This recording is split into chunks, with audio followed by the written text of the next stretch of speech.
Hello student, आप लोगों का बहुत बहुत स्वागत है आपके अपने प्यारे से चैनल मिंटू केमिस्ट्री क्लासेस में। तो पिछले क्लास में हम लोगों ने सॉलिड यानी कि ठोस अवस्था के कितने प्रकार होते हैं, ठोस के कितने प्रकार होते हैं उसको हम लोगों ने कवर कर चुका था, ठीक है ना। तो इस क्लास में हम लोग देखने वाले हैं कुछ और टॉपिक के बारे में, जो कि आज हम लोग पढ़ने वाले हैं यूनिट सेल। क्या पढ़ेंगे आज हम लोग? यूनिट सेल, जिसको आप क्या बोलते हैं? एकक कोशिका बोलते हैं। क्या बोलते हैं आप? एकक कोशिका बोलते हैं। तो हेडिंग चलिए लगा लीजिए, नोट्स कॉपी और पेन निकाल लीजिए, नोट्स बनाइए। तो आज हम लोग नई टॉपिक यानी कि एक नई टॉपिक शुरू करने जा रहे हैं, जो कि बहुत ही इंपॉर्टेंट है, जिसको आप क्या बोलते हैं? यूनिट सेल इंग्लिश में बोलते हैं। और हिंदी में यानी कि अगर उसको हिंदी में एक्सप्लेन करें तो हिंदी में उसका मीनिंग क्या हो जाएगा आपका? ठोस यानी कि यूनिट सेल यानी कि एकक कोशिका हो जाएगा, ठीक है ना। तो हेडिंग लगाइए एकक कोशिका। तो हेडिंग लगा लीजिए, क्या हो जाएगा? एकक कोशिका।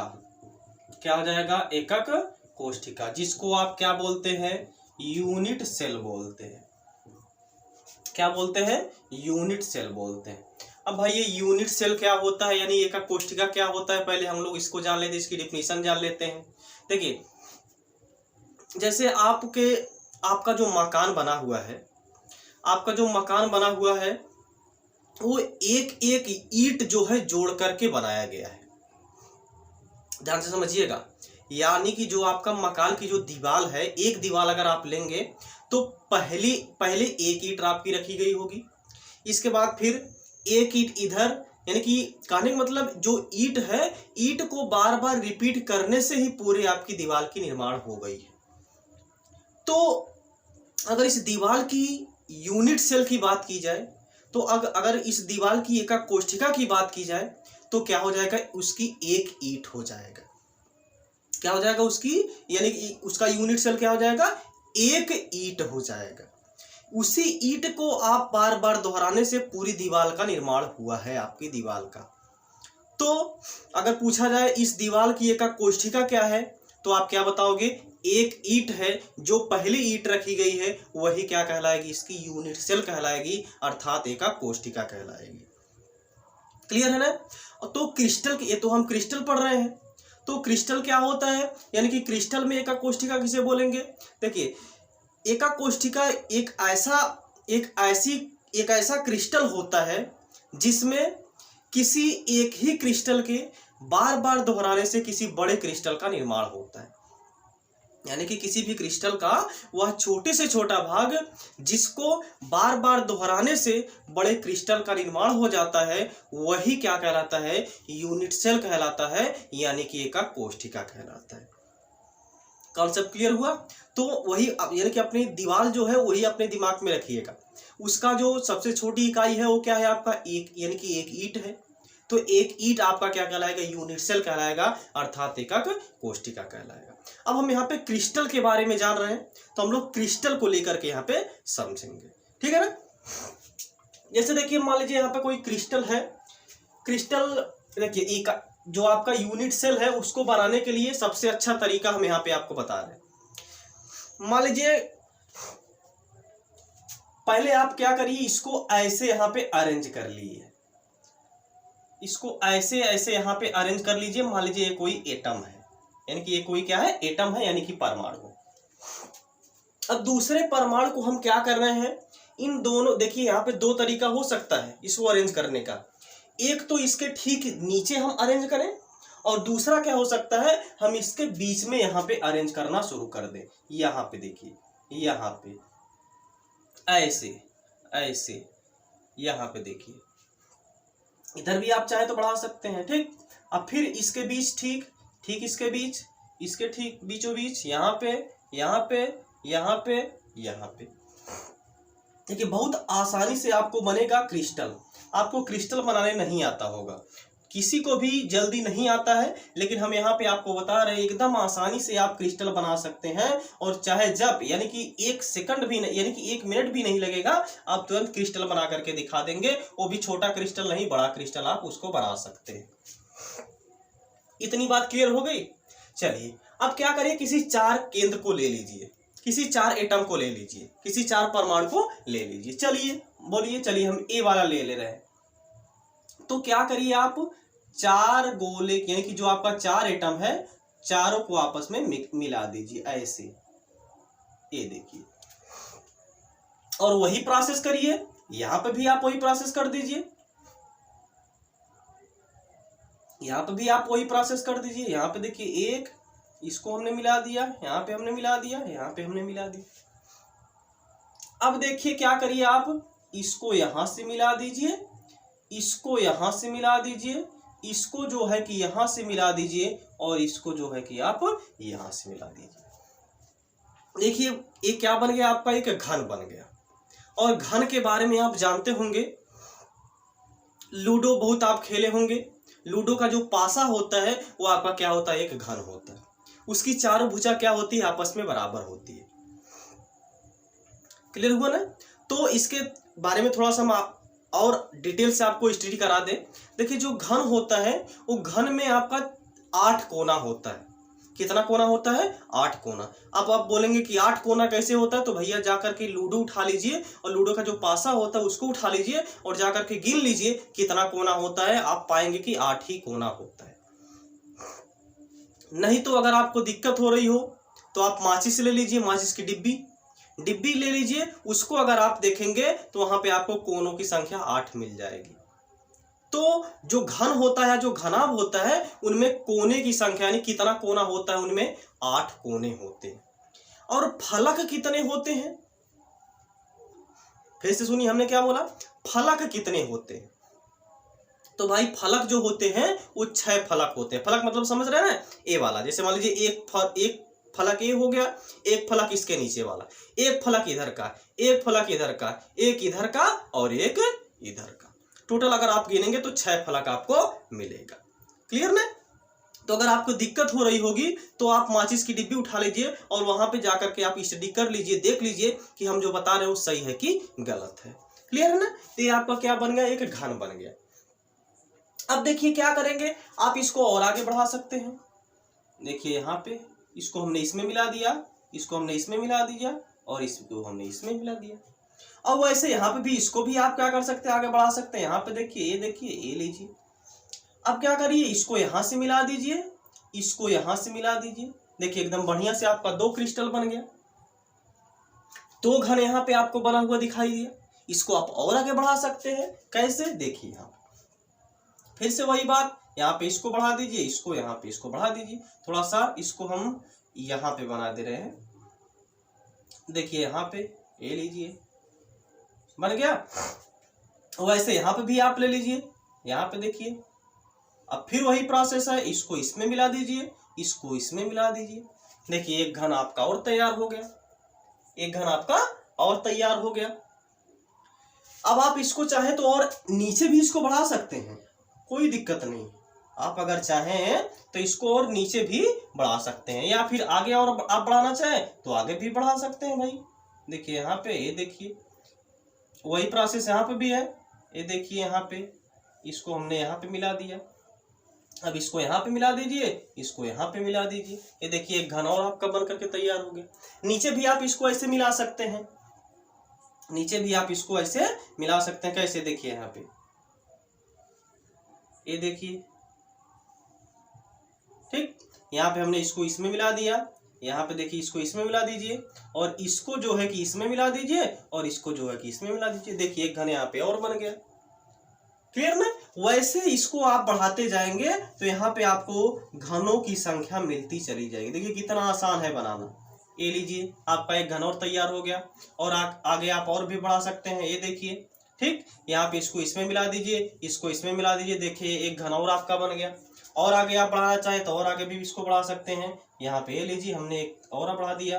अब इसको आप इसमें मिला दीजिए, और इसको आप इसमें मिला दीजिए। देखिए घन और आप, कहने का मतलब ये है, देखिए ये आपका घन जो है बनता जाएगा। लेकिन हम क्या सीख रहे हैं, यूनिट सेल सीख रहे हैं, यानी कि एकक कोष्ठिका इसका क्या होगा। तो देखिए जो पहला घन होगा वही क्या कहलाएगा, एकक कोष्ठिका कहलाएगा, यानी कि यूनिट सेल कहलाएगा। चलिए हम एक को मान ले रहे हैं, देख लीजिए, आप कोई भी ले लीजिए, कोई सा भी ले लीजिए।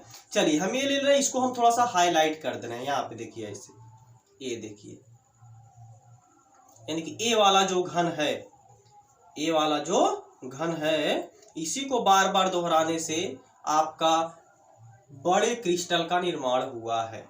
यही जो घन है, इसी को बार बार दोहराने से बड़े क्रिस्टल का निर्माण हुआ है। तो यही क्या कहलाएगा, इसका यूनिट सेल कहलाएगा, अर्थात एकक कोष्ठिका कहलाएगा। ये देखिए, क्लियर ना। तो यही क्या हो जाएगा, आपका एकक कोष्ठिका हो जाएगा, यानी कि यूनिट सेल हो जाएगा। क्लियर है। अब एकक कोष्ठिका मूल रूप से आपको 4 प्रकार की देखने को मिलेगी। हालांकि होती तो है ये 2 ही प्रकार की, लेकिन इसको 4 प्रकार से बांट दिया गया है। कैसे बांट दिया गया है, क्या होता है, इसको हम आपको अब बताने जा रहे हैं। ठीक है, तो इसको नोट कर लीजिए। देखिए बड़ा ही आसान है आपका, अगर आप ऐसे बनाएंगे, आपका कहीं पे भी जो आपका घन होगा वो बनाने में दिक्कत नहीं होगी। किसी को भी नहीं समझ में आता है जल्दी ये कि हम कैसे बनाएं। क्लियर ना। इसको नोट करिए, इसके बाद हम फिर आगे आपको एकक कोष्ठिका के प्रकार आपको बताते हैं। क्लियर, नोट कर लीजिए, हो गया। ओके, चलिए अब हम देख लेते हैं एकक कोष्ठिका के प्रकार। एकक कोष्ठिका के प्रकार, यानी कि एकक कोष्ठिका जो होती है उसके कितने प्रकार होते हैं, यानी कि types of unit cell. Types of unit cell यानी कि एकक कोष्ठिका के प्रकार। देखिए, जो एकक कोष्ठिका होती है वो मूल रूप से 2 प्रकार की होती है। कितने प्रकार की होती है, 2 प्रकार की होती है मूल रूप से। कौन कौन सी होती है, देख लीजिए। पहली होती है आपका सरल या आद्य एकक कोष्ठिका। सरल या आद्य एकक कोष्ठिका, ये हो गया पहला इसका प्रकार, सरल या आद्य एकक कोष्ठिका, जिसको इंग्लिश में क्या बोलते हैं, सिंपल और प्रिमिटिव यूनिट सेल। क्लियर। दूसरा हो जाएगा आपका, इसका जो दूसरा प्रकार हो जाएगा, ये क्या हो जाएगा आपका, केंद्रित एकक कोष्ठिका। क्या हो जाएगा, केंद्रित एकक कोष्ठिका, इसका दूसरा प्रकार हो जाएगा। क्या हो जाएगा, केंद्रित एकक कोष्ठिका, जिसको आप क्या बोलते हैं, सेंटर्ड यूनिट सेल, जिसको आप बोलते हैं। इतनी बात क्लियर हुई। तो जो आपका एकक कोष्ठिका होता है उसको 2 भाग में बांट दिया जाता है।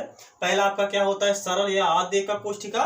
दूसरा आपका क्या होता है, केंद्रित एकक कोष्ठिका होता है, जिसको आप क्या बोलते हैं, सेंटर्ड यूनिट सेल बोलते हैं। अब देखिए, यह जो एकक कोष्ठिका होती है इसको 3 भाग में बांट दिया जाता है। कितने भाग में, 3 भाग में इसको बांट दिया जाता है। पहला इसमें होता है जिसको आप ए बोल सकते हैं। ए क्या हो जाएगा आपका, देखिए, फलक केंद्रित एकक कोष्ठिका, यानी कि जो पहला प्रकार हो जाएगा वो क्या हो जाएगा, फलक केंद्रित एकक कोष्ठिका, जिसको आप क्या बोलते हैं इंग्लिश में, फेस सेंटर्ड यूनिट सेल, जिसको आप इंग्लिश में बोलते हैं, या इसको क्या और क्या बोला जाता है, FCC इसको बोला जा सकता है। क्या बोल सकते हैं आप, FCC, यानी कि face centred unit cell. Clear. इसका जो बी पार्ट होता है वो होता है आधार केंद्रित, क्या होता है, आधार केंद्रित एकक कोष्ठिका। क्या होता है, आधार केंद्रित एकक कोष्ठिका, जिसको आप क्या बोलते हैं, बेस सेंटर्ड यूनिट सेल। इसको आप क्या बोलते हैं, बेस सेंटर्ड यूनिट सेल बोलते हैं। इसका जो सी होता है यानी कि जो इसका जो तीसरा प्रकार होता है वो होता है अंतः केंद्रित, क्या होता है, अंतः केंद्रित एकक कोशिका। क्या होता है, अंतः केंद्रित एकक कोशिका, जिसको आप क्या बोलते हैं, जिसको इंग्लिश में बोला जाता है अंतः केंद्रित एकक कोशिका, जिसको आप इंग्लिश में बोलते हैं बॉडी सेंटर्ड, क्या बोलते हैं, बॉडी सेंटर्ड यूनिट सेल, जिसको आप क्या बोलते हैं, बॉडी सेंटर्ड यूनिट सेल। देखिए इसको आप बीसीसी भी बोल सकते हैं, बीसीसी भी बोल सकते हैं, और इसको भी आप बीसीसी इसको भी आप बोल सकते हैं। क्लियर? तो फिर से एक बार हम इसको आपको समझा दे रहे हैं। देखिए जो आपका एकक कोशिका होता है मूल रूप से दो प्रकार की होती है। पहला आपका क्या होता है, सरल या आद्य एकक कोशिका होता है, जिसको आप सिंपल और प्रिमिटिव यूनिट सेल बोलते हैं। दूसरा आपका होता है केंद्रित एकक कोशिका, जिसको आप क्या बोलते हैं, सेंटर्ड यूनिट सेल बोलते हैं। क्लियर? और आपका जो सेंटर्ड यूनिट सेल होता है वो आपका कितने प्रकार का होता है, 3 प्रकार का होता है, जिसमें आपका ए क्या होता है, फलक केंद्रित एकक कोशिका, जिसको आप एफसीसी बोलते हैं, या फेस सेंटर्ड यूनिट सेल इसको आप बोलते हैं। और इसका जो दूसरा प्रकार है आधार केंद्रित एकक कोशिका, इसको आप क्या बोलते हैं, बेस सेंटर्ड यूनिट सेल, या इसको और आप क्या बोल सकते हैं, बीसीसी भी बोल सकते हैं। क्लियर? यानी कि और जो इसका तीसरा प्रकार है वो क्या है, अंतः केंद्रित एकक कोशिका, जिसको क्या बोलते हैं, बॉडी सेंटर्ड यूनिट सेल, इसको भी आप बीसीसी बोल सकते हैं। क्लियर? नोट करिए इसको, इसका स्क्रीनशॉट लीजिए, इसके बाद हम बारी बारी से तीनों का डिस्कशन करते हैं। स्क्रीनशॉट ले लीजिए। हो गया? ओके, चलिए तो हम पहले देख लेते हैं आपका सरल या आद्य एकक कोशिका। ठीक है, तो पहले हम लोग देख लेते हैं सरल या आद्य एकक कोशिका, जिसको आप क्या बोलते हैं, सिंपल, सरल। पहला हम लोग पढ़ेंगे सरल या आद्य एकक कोशिका, एकक कोशिका, जिसको आप क्या बोलते हैं, simple, simple unit cell, unit, simple और प्रिमिटिव, सिंपल और primitive unit cell, unit cell. तो अभी हमने आपको बताया घन के बारे में। घन जो होता है उसमें कितना कोना होता है, 8 कोने होते हैं। कितने फलक होते हैं भाई, आपका 6 फलक होते हैं। क्लियर ना? तो पहले आप देखिए एक घन ले लीजिए, और घन अगर आपको सिंपल एक यानी कि एक घन बनाना है तो उसके लिए सिंपल रूल यही है कि आप पहले एक घन बना लीजिए, यानी कि सॉरी पहले एक आप वर्ग बना लीजिए। वर्ग और आयत तो आप समझते हैं ना। वर्ग क्या होता है, जिसकी चारों भुजा बराबर होती है, और आयत क्या होता है, जिसकी आमने सामने की भुजा बराबर होती है। क्लियर ना? तो फिर इसके बाद इसके ऊपर कोई दूसरा वर्ग रख दीजिए आप ऐसे। इसके बाद फिर कुछ भी नहीं करना है आपको, सीधा सीधा आप इसको इससे मिला दीजिए, इसको इससे मिला दीजिए, इसको इससे मिला दीजिए, और यहाँ पे इसको ऐसे मिला दीजिए। ये देखिए आपका सिंपल घन आपका बन गया। अब देखिए जो सरल एकक कोशिका है, यह एकक कोशिका प्रत्येक कोने पर उपस्थित होती है। यानी कि जो घन होता है, घन के प्रत्येक कोने पर आपका जो सरल एकक कोशिका होती है उपस्थित होती है। क्लियर? तो 8 कोना है तो 8 पर उपस्थित होगी, यानी कि एक यहाँ पे हो जाएगी, एक यहाँ पे 2, एक यहाँ पे 3, एक यहाँ पे 4, एक यहाँ पे 5, एक यहाँ पे 6 हो गया, एक यहाँ पे 7 हो गया, और भैया एक ठो यहाँ पे है आपका 8। यानी कि जो सरल एकक कोशिका है, सरल या आद्य जो एकक कोशिका है, यानी कि जो सिंपल और प्रिमिटिव यूनिट सेल जो है, उसमें जो एकक कोशिका होता है, यानी कि जो परमाणु होता है, वह कहाँ पे उपस्थित होता है, घन के प्रत्येक कोने पर उपस्थित होता है। क्लियर। अब हम देख लेते हैं यहाँ पे जो घन का प्रत्येक कोना है, तो कहने का मतलब ये जो आपका एक घन है इसमें कितने परमाणु उपस्थित हैं, यानी कि कुल परमाणुओं की संख्या कितनी है। तो क्या हो जाएगा, कुल परमाणुओं की संख्या अगर हमको देखना होगा तो क्या करेंगे, कुल परमाणुओं की संख्या, परमाणुओं की संख्या, यानी कि अब हमको पता करना है कि ये जो आपका सरल घनीय का कोष्ठिका है इसमें कितने परमाणु ऐसे होते हैं जो इस घन के अंदर उपस्थित है। अब वही हमको कैलकुलेट करना है कि जो परमाणु होते हैं ये कितने परमाणु घन के अंदर है और कितने परमाणु घन के बाहर है। यानी कि जो आपका घन का जो आपका एका कोष्ठिका है, यानी कि जो आपका गोला है, ये गोला कितना इस घन में है उसी को हमको कैलकुलेट करना है।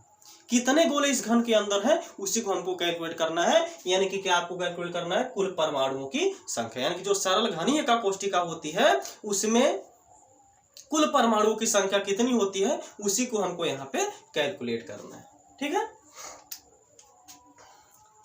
चलिए देखिए, तो पहले तो देखिए यहाँ पे आपको इसको हम आपको समझने के लिए एक बड़ा गोला बना दे रहे हैं। देखिए यहाँ पे ऐसे, इसको ऐसे, यहाँ पे देखिए ऐसे, एक ही को हम बना दे रहे हैं, आप लोग समझ जाइएगा, लेकिन सभी देखिएगा ऐसे ही सभी उपस्थित है। देखिए इसके परमाणु की संख्या निकालने के लिए क्या करेंगे, सबसे पहले तो आपका कितना गोला हो गया, टोटल गोला कितना है आपका, 8 गोला है। कितना गोला है भैया आपका, 8 गोला है। गुणे एक गोले का योगदान कितना है, यहाँ पे एक गोले का योगदान कितना है यहाँ पे, इसको हम आपको समझाते हैं। देखिए पहले तो भाई इसको आप क्या करिए, इसको यहां से जब मिलाएंगे तो ये देखिए आधा गोला हो जाएगा। हालांकि आधा गोला इस घन के यानी कि जो आपका घन है इसके केंद्र पर उपस्थित नहीं है, आधे से भी आधा है।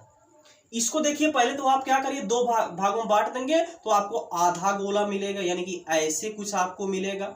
ये देखिए यहाँ पे ऐसे मिला ना ऐसे, यहाँ पे ये देखिए ऊपर वाला भाग छोड़ दीजिए।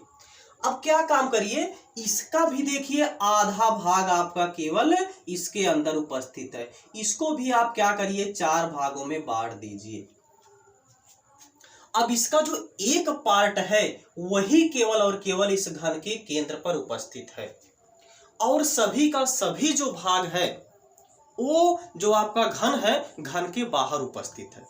आधे में बताइए हमने 4 भाग किया तो 4 भाग में 1 भाग आ रहा है, यानी कहने मतलब 1/4 भाग आ रहा है आधे में, तो पूरे में कितना आएगा भाई, 1/8 भाग। बिल्कुल कितना आ जाएगा आपका, 1/8 भाग आ जाएगा।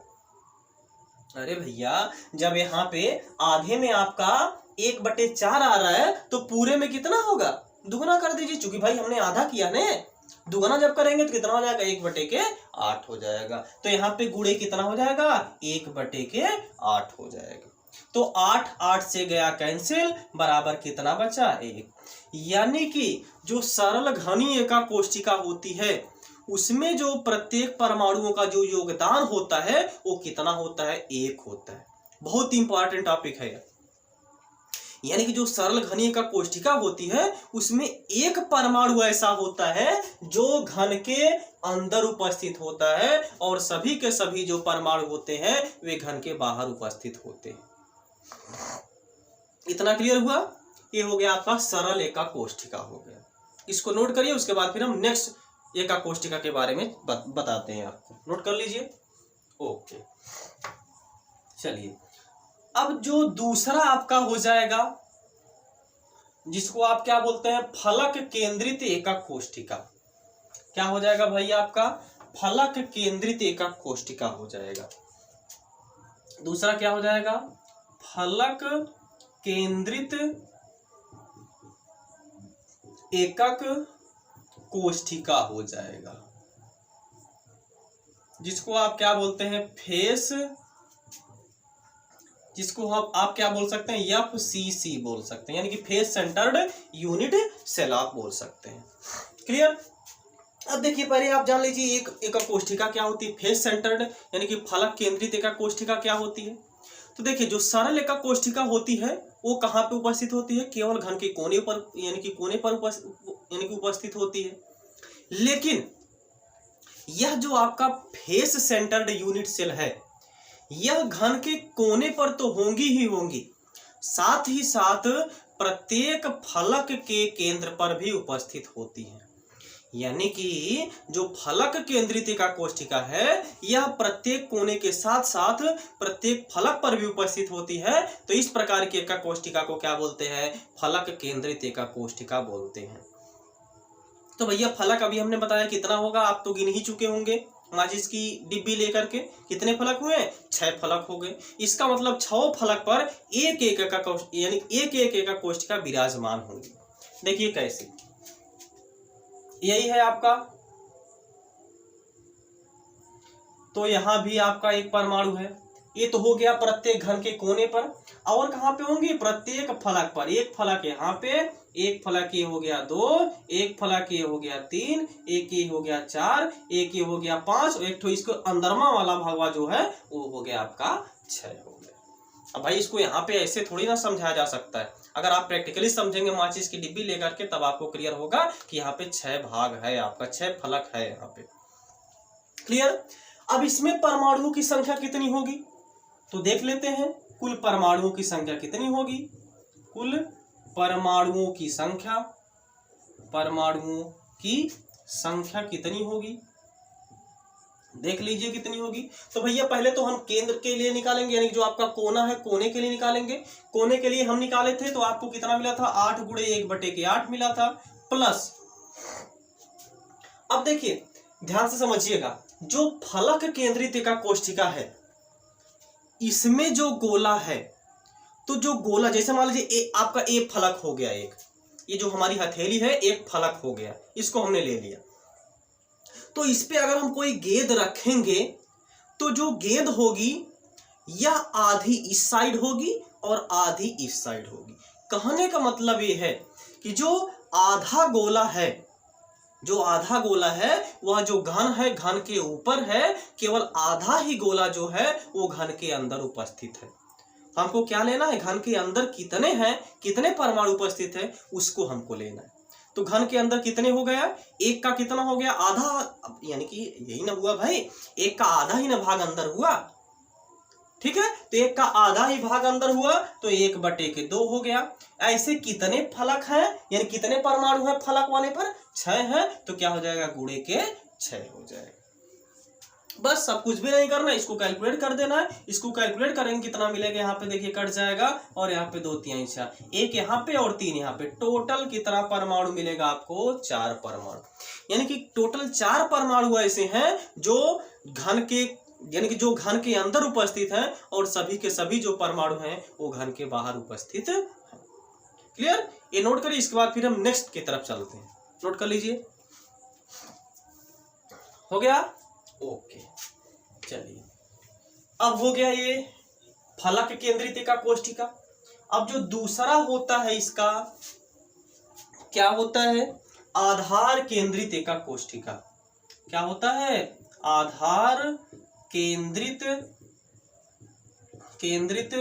एकक कोष्ठिका।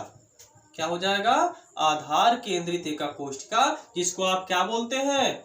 BCC बोलते थे, यानी कि base centred unit cell. Clear ना? तो देखिए वही प्रोसेस है, घन बनाएंगे, क्योंकि भाई आपका घन ही तो है। घन पहले बना लीजिए। ये देखिए हमने घन बना दिया, बहुत आसानी से, बहुत जल्दी से हमने घन बना करके रख दिया। तो ये जो पहले तो प्रत्येक कोने पर आपका हो ही जाएगा, हो जाएगा ना। ये देखिए यहाँ पे ये 1 2 3 4 हो गया, यहाँ पे देखिए 5 हो गया, यहाँ पे देखिए 6 हो गया, यहाँ पे 7 हो गया, और एक तो यहाँ पे। तो देखिए पहले समझ लीजिए ये होता क्या है। यानी कि जो आपका आधार केंद्रित एका कोष्ठिका होता है, यह एका कोष्ठिका प्रत्येक कोने के साथ साथ, ध्यान से समझिएगा, प्रत्येक कोने के साथ साथ किन्हीं 2 समांतर फलकों के बीच में उपस्थित होती हैं।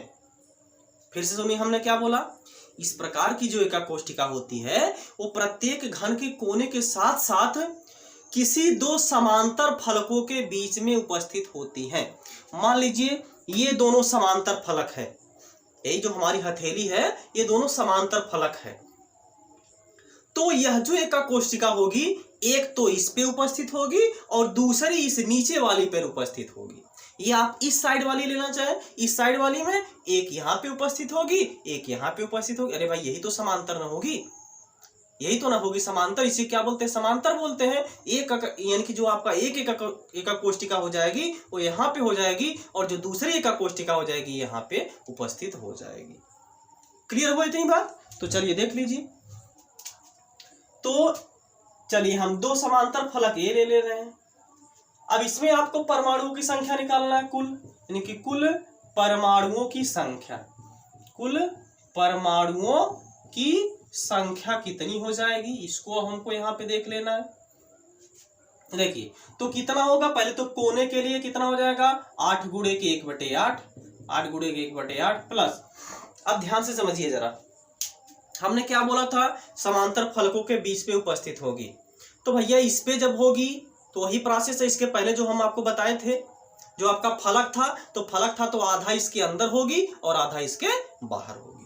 तो भैया आधा यहाँ पे हो जाएगी और आधा यहाँ पे, यानी कहने का मतलब क्या हो जाएगा, एक के लिए हाफ होगा। ऐसे ही कितने हैं आपका 2, तो 2 गुणे कितना हो जाएगा 2 हो जाएगा। यानी जो टोटल परमाणु आ जाएगा, ये इससे कैंसिल है, इससे कैंसिल, टोटल परमाणु आ जाएगा आपका 2। यानी कि जो आपका आधार केंद्रित एकाक कोशिका होती है उसमें प्रत्येक परमाणुओं की जो संख्या होती है, यानी जो प्रत्येक परमाणु का जो योगदान होता है वो कितना होता है 2 होता है। कितना होता है 2 होता है। क्लियर? एक और बचा है उसको भी हम लोग कवर कर लेते हैं। तीसरा जो कि है आपका अंतः केंद्रित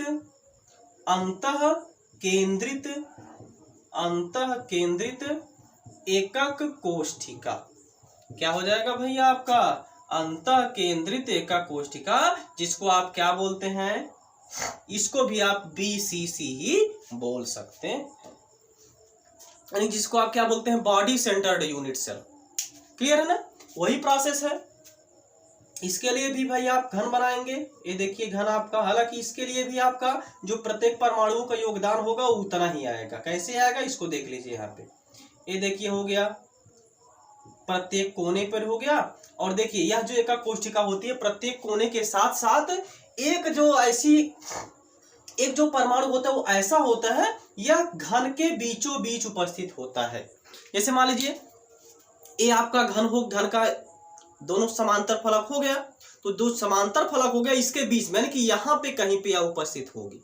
क्लियर है ना? जब यहाँ पे कहीं पे उपस्थित होगी तो प्रत्येक परमाणुओं का, यानी कि कुल परमाणुओं का योगदान जो होगा, कुल परमाणुओं का की संख्या कितनी हो जाएगी?